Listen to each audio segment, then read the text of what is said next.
Cheikh Bara Ndiaye mu Sonko Cheikh Bara Ndiaye de moo ma ñawal yàlla guddal fanam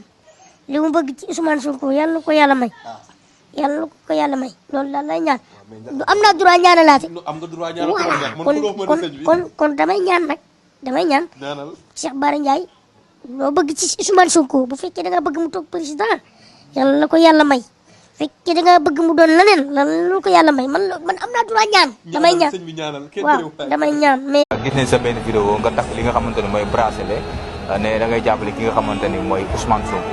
lan lu tax mu nekk choix bi nekk Ousmane Sonko peuple bi ñoom la ko takkal peuple bi aussi man na ma dañoo bëgg nga takk ko dafa ñu publicité am naa droit takk ko parce que man porteur de voix la man si banlieue laa juddoo banlieue dafa métti dañoo war a gëstu ñu nekk si banlieue bi di wax ne maanaam nit boo jiitee da nga yërëm sa askan